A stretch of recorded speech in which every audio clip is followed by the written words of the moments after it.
1270 WOCA. Ocala.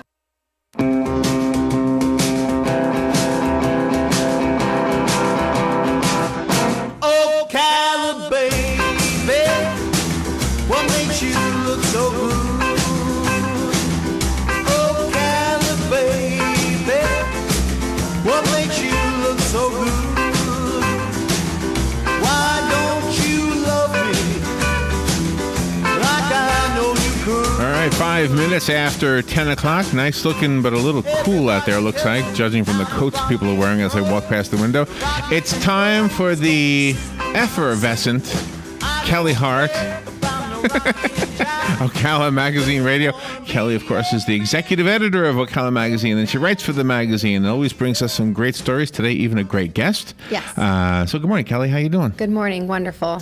Happy Friday. Happy Friday the 13th. It is Friday the 13th. Oh my gosh, it is. The day before Love Day. Ooh, spooky. Bad luck and then love. What an interesting combination of days. Yeah, just thought I'd point that out. Well, for some of us, tomorrow could be scary too. I don't know. I want to get right into our guest this morning. The February issue of Ocala Magazine, if you've not picked it up and read it cover to cover, you're really missing out on a variety of stories. Ocala Magazine, we decided we were starting 2015 off with some really enthusiastic and motivated. I mean, we really started brainstorming and wanted to kickstart the year off right. And this February issue is so amazing. And one of the stories that I had the pleasure of writing is called Racism Resigns. If you've not read this story, I encourage you to do so because it's written so that it speaks to everyone. And there is so much information in there. And I had the blessing of interviewing my guest, who is author James Young Jr. He has written the book, All Things Work Together for Good, Why Can't We? And it was the way that things come together, it was really, really amazing. I wanted to do a story, something for Black History Month. Mm-hmm. And there's been so many things in the news and so many really controversial topics, and I just felt like I could just see our nation starting to divide, and even our own community on Facebook. Someone would post something, and you'd read the threads, and you could see that it was just really picking sides, and so I thought, okay, this is the perfect time. I've got to write something. What can I write about? My own personal experience. My ex-husband is Black, and we share a daughter together. And so, as a white person who has experienced that kind of situation, I've seen a lot of things from both sides. And so, to me, it's always been such a touchy subject, but one that I am really firm believer that this has to be talked about. And so I wanted to sit down and write, and I put something on Facebook about, Black history, and really just trying to get some ideas of things I could write about. And someone inboxed me and they said, I have a gentleman, he's local, he's written this book. You might just want to reach out and see what information he has. So I got James's phone number and I reached out to him, and he came by the magazine and probably spent close to 2 hours with me that morning. And his book is phenomenal. And I guess what I would say the overall theme of the book would be about forgiveness. And that is incorporated into this story. And I really can't even talk highly enough of James as to what information he was able to share with me, his own experiences, and how very honest he was. There were some things that he said, and even in interviewing him, there were a couple times that I said, all right, I'm going to ask you some questions that I don't want to offend you, but if I don't really just ask these questions, then I'm not going to get my answers. And so he spent his morning with me. The article's fabulous. We've gotten really great responses. James has gotten great responses. So I want to turn it over to him, and I want him to first just kind of give you a really brief synopsis of his book and why he felt moved to write that book. So good morning, James. Tell us about your book. The book, All Things Work Together for Good, Why Can't We? It's basically about the situation in America today, how after all that we've been through as a nation, all the great potential that we have as a people because of the diversity that we have, yet it's still a thing that we've pretended that everything was okay for years, and yet we swept things under the carpet and we keep tripping over it every time we pass by. And so it's really a thing of examining what the problem really is, looking at it from an honest, open perspective and finding out why is it that we still, after all these years, can't come together as a nation and work together towards the good of the nation and the earth.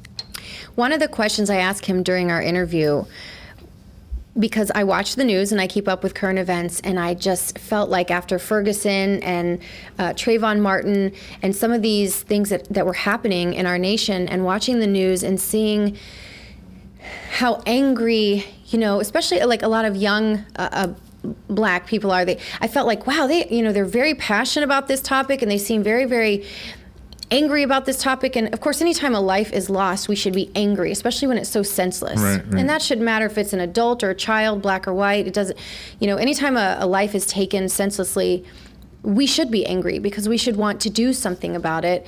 And I know as a young white woman, I asked James, I said, I've never understood why so many young Black people are so angry, because we were both born in the late 70s, early 80s, 90s. We've not experienced the pain of slavery. We've not endured segregation. We all go to the same schools and work at the same places and date each other. And so why in the world are so many young Black people angry? Because I genuinely wanted to understand it better. And his answer to me was about pain. And I want him to share the metaphor that we were talking about in the lobby, because it's such a great metaphor that answers that question for everyone. If you've read it, I know it had to have snapped, of why that pain exists. When I was in 6th grade, we were taking a test one day, and I got up to go to sharpen my pencil. When I came back down, my best friend that sits next to me, he's doing something I know that you probably see on cartoons, and it seems to be a fun thing. Well, as I got ready to plop down in my seat, he stuck his pencil under me. Oh. Yeah. And the pencil went up into my cheek, and the lead broke off in there. Well, I was in great pain for about 2 to 3 weeks. And after that, the pain started to subside.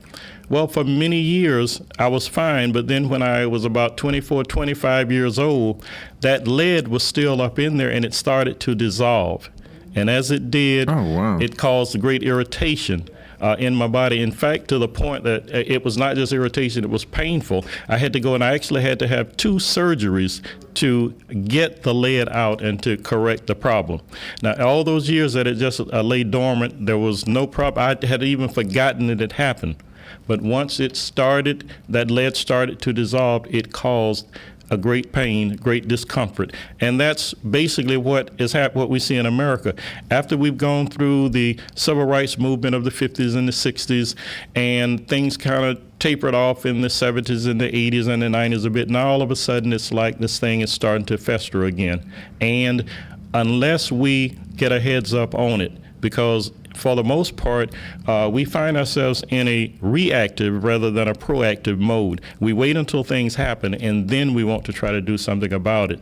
But I think that what we need to do is, before the lead completely dissolves, we need to step out and start doing something about the problem. That is a great metaphor, yeah. It is great. And we were talking in the lobby, at the time it hurts and you think, why would this happen? But that metaphor is part of his book. It's part of my story. It's part of what better helps people to understand why that pain, even though it's something that may have happened so long ago that you totally forgot about, once it's aggravated or years later, it can reoccur, that pain can reoccur. And so we're carrying that around. And so sadly that happened to him, but through that pain, it has really become quite a ministry to those that don't fully understand it. That metaphor was powerful to me, I know. It's kind of like an abused woman who was abused when she was a girl. Yes. Continues, well, maybe she's fine. Maybe she's gone through everything she needs to. But then all of a sudden, later on in life, she develops this anger. Yes. And maybe the guy she's with doesn't even understand it, but he has no knowledge, no idea that's as to why. Exactly. Great explanation. What's that? Is that your phone or something? What is that? Sounds like an English police car or something. It does.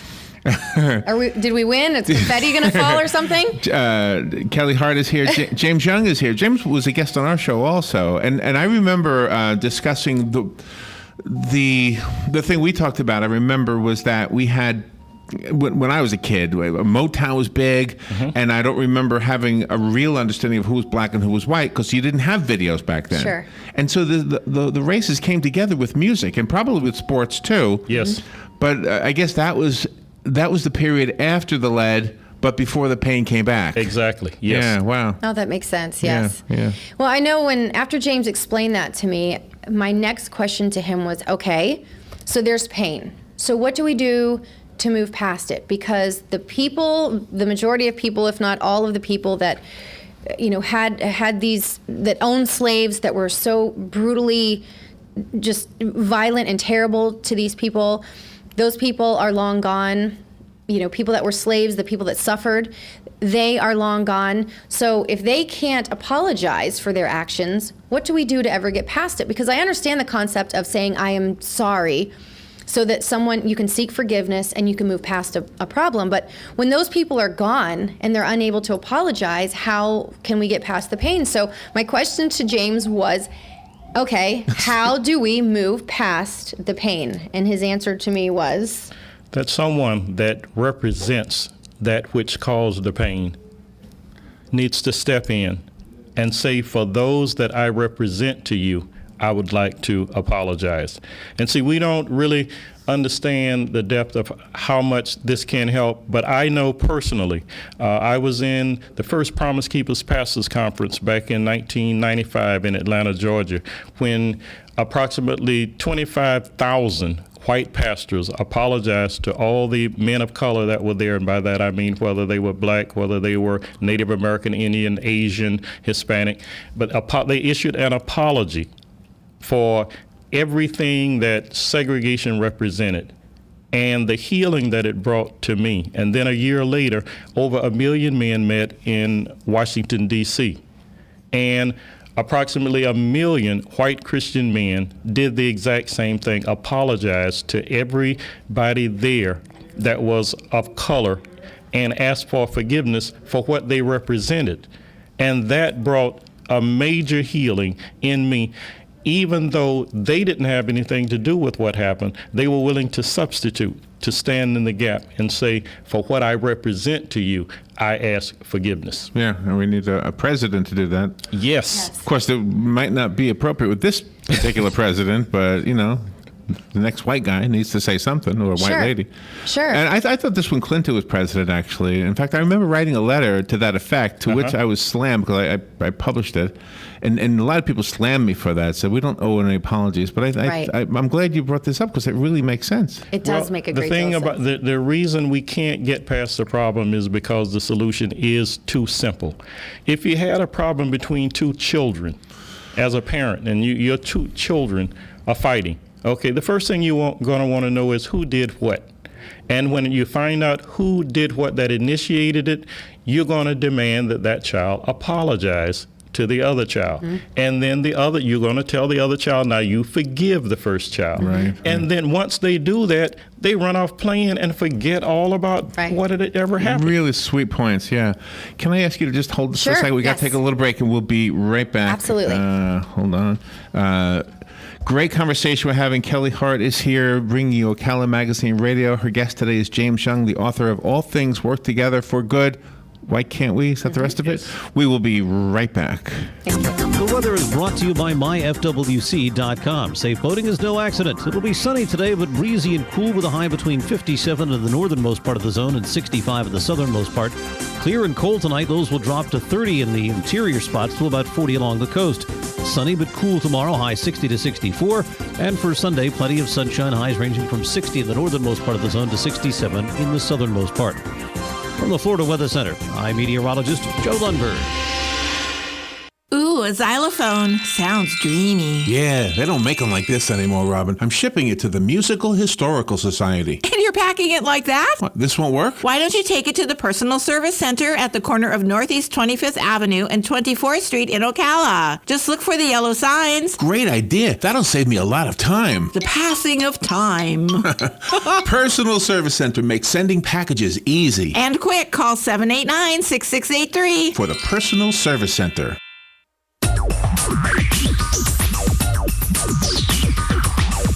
Whether you're building it up or knocking it down, get it done, rent it now. Sunbelt Rentals is here to make your job a little easier. Our knowledgeable staff will help you find the right equipment for any job, big or small. Did you know that Sunbelt Rentals carries heaters, air conditioners, generators, lighting, traffic control, and so much more? So whether you're building it up or knocking it down, we've got the equipment you need. Get it done, rent it now. And right now, for a limited time, you can have it for less. Just by mentioning this ad, if you rent it Friday afternoon, you can keep it the whole weekend and only pay for one day. But this is a limited time offer, so stop into Sunbelt Rentals today, Northwest 27th, just a quarter mile east of I-75. For more information, just give us a call, 352-369-9101. 352-369-9101. Sunbelt Rentals. Get it done, rent it now. 352-369-9101. Where did you sit when the dust settled? Richard Petty goes back in front. They both spin. They're in the wall. Where did you sit when the tempers flared? And now it appears we may have a fist fight. Drivers and helmets. Or when standing ovation took on a whole new meaning? All the pit crews out on pit lane to salute Dale Earnhardt, who is... Well, from where we sit, this Daytona 500 is the chance of a lifetime. Because this is your final opportunity to experience the great American race from some of the classic seats that have witnessed some of the most famous moments in racing history. And it's your first chance to say hello to the future in all new grandstands where fans will bear witness to all the legendary moments yet to come. So where will you sit this February 22nd? Don't miss your one and only chance to experience Daytona at a unique moment in history. The Daytona 500, Sunday, February 22nd. To guarantee your seats, call 1-800-PIT-SHOP or visit Daytona500.com. Wow, it's just as interesting off the air as it is on the air this morning, which is sometimes the case, isn't it, Kelly? Yes, absolutely. Did you know, in talking about apologies, there was a story, and somebody out there probably knows more, maybe you guys know, there was an apology made by a German chancellor, like around 1970 or so, for the Holocaust, which is exactly what you're saying. Yes. That's that kind of thing. Yes. And when he explained it to me, of course it made sense. I understand that. And of course, being a Christian person, I truly understand this idea of forgiveness. And just like James was saying in the lobby, you know, Christ was not a sinner, but he took that on for us and died for our sins. And so as Christian people and as people in general, we should be able to at least understand the concept. For example, you know, if someone comes into the office at Ocala Magazine, you know, and they're in a cast, and I say, oh my gosh, what happened to your leg? You know, over the weekend I was, you know, doing roller derby and I fell down and I broke my ankle. Right. My first response, typically, I think a normal response would be, oh my gosh, I'm so sorry. Yes. Now, I didn't break the leg. I wasn't at the Derby. I had nothing to do with the cast, the broke leg, the pain, any of it. Oh, good point. We do it all the time. Oh, you're sick? Oh my gosh, I'm so sorry. My daughter's sick today. Oh, I'm so sorry. It says, I care. And it says I care, and that is what's so important, and that is why the message of this story, the message of this book, James's message overall, is we have to let go of the ego, and we all have one. I mean, it doesn't matter what race you are. There's people that they just have that ego. There will be people that will not, they will refuse. I've gotten, you know, a few, the feedback of this article has been amazing, but there has been those people who are like, I just don't understand. I didn't do anything. I love black people. I'm nice to black people. Why would I ever apologize, you know? Okay, I get it. And there may be black people who are like, I'm not accepting any apology. You know, no apology will ever make up for whatever. It's not even just the literal apology, it's the meaning behind it. The saying, I care. Yes. If this makes a difference, if my apology makes a difference and bridges that gap between races so that we can be in harmony as much as possible, so that we can, I mean, imagine how much we could actually get done if we could really let go of the hate and work together as Americans. I mean, it would totally turn so many things in this country around. And so it was such a powerful statement, the idea of saying, you know, gosh, I'm sorry, just because you simply care. James, do you feel in your world, does your world reflect what the news world shows? Mine doesn't. I mean, when I work with everybody in the studio, in the radio station, everywhere, I don't ever feel that hate. I don't feel it from you right now. I don't feel, when Kelli was married, I remember bringing her husband we would bring in a donation. Yeah. I don't ever feel it. the news shows it, but it's not in my world. It's in the world, but not in my world. Do you feel it in your world? From time to time, sometimes? Yes. In what way? Like you trying to apply for a job, or are you discriminated against? Well, not so much personally myself, because of the fact that I've been basically in white society for the last 25 years. I've learned the culture, I've learned to speak the language, everything along that line. But when I get with people that have not been a part of it like I do, and when they go as far as applying for jobs or looking to be promoted on the job or whatever the case is, it's a whole different thing. That is true, yeah. If you don't really understand the culture, you don't know the things that make people tick, and you don't know exactly how to respond to certain things. The truth is, there are those people, and it's sad, and you'd love to change their heart and change their mind, but there are those people who will simply hire and befriend somebody, simply because, well, if I'm black, I'm only going to support black business, so I'm only going to hire, I'm only going to promote a white person because I'm white, and people have these hidden agendas, and those people are out there. I talked to James. One of the questions that I asked him, was, do black people, when you see black people get so worked up and they're just like, they start protests, and they're out there protesting because a black life was taken, by a white officer. I said, do they care as much when overall, when a white life is taken, by a white officer or a black officer or something? And his answer was very bluntly, overall, no. Which was a powerful and very honest, transparent statement. And it, obviously I can't make that kind of statement through observation. Well, yeah, you can. I can. It's obvious. I can, you see it. But I stand, for me to say something like that. Right. Coming from James, who is educated, he's in that culture, he understands, and he's, to me, very neutral in his answers. And let me clarify on that, because I say it like from the incident where the man, 3 o'clock in the morning, police officers knocked on his door, did not identify themselves as police officers, knocked on his door. So he gets up, and he has his gun in his hand. He opens the door, they see the gun, and they immediately start firing, and they killed him. Okay, there was a protest about that. 11 people showed up. One of the people that showed up was black. Now, the man that was shot, was killed in that situation, was white. It was total injustice. The man had a right to defend his home. They did not identify themselves as police officers, but there was no protest about these white officers shooting this white man in his own home at 3 o'clock in the morning without identifying themselves as police officers. Yeah. Well, maybe because, let's try to figure this out, maybe because when it is that way, we figure, wow, that was a terrible, horrible mistake, but we don't blame it on anything. Exactly. And sometimes you don't hear about it. I didn't hear about that until James told me.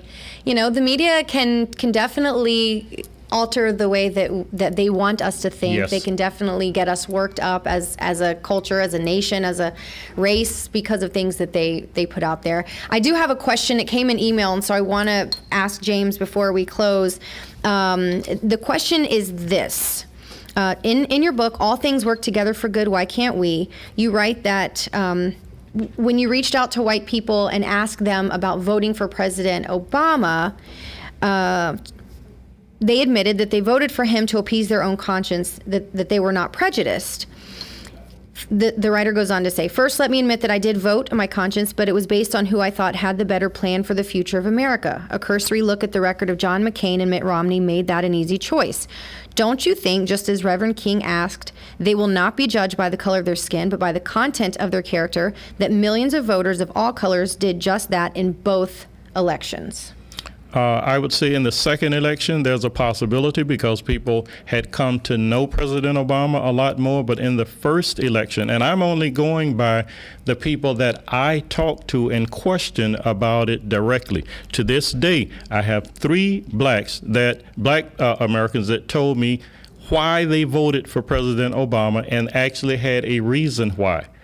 I still to this day have 0 white people, Americans, that I asked the question, why did you vote for President Obama, that have told me anything that he stood on or promoted as a senator in Illinois as to why they felt that he would make a good president. And so that is what I'm talking about. I'm not saying that millions of Americans did not. All I'm saying is that none that I have spoken to were able to tell me any reason other than to appease their conscience. No, wow. Well, it's unfortunate we don't have hours and hours to spend on this because it's such a phenomenal, positive topic. Please pick up an Ocala magazine, read this, and email me, Kelli at ocalamagazine.com with your feedback. James also brought one of his books. So the first person that shows up today that says, I want to get my hands on that book, it will be here. And I encourage you, if you have this book, read it and then pass it. This is the type of book that you want to pass along and share. Very good. James, good to see you again. Thank you for being here, James. Thank you, Larry. Thank you. And Thanks. Kelly, thank you as always. Thank you. Have a great Valentine's Day. You too. Thanks. James, don't forget. Are you married? Yes, I am. You don't want to be in the doghouse. No. Okay. You don't. You got to get something. Yes. Yeah. Okay. Flowers. Not these. These are something. Thank you. Thank you. Thank you. We'll be right back. All right, bye. This California. Fox News Radio, I'm Pat O'Neill. The FBI is launching its own probe into Tuesday's killing of 3 Muslims in North Carolina. It comes as over 5,000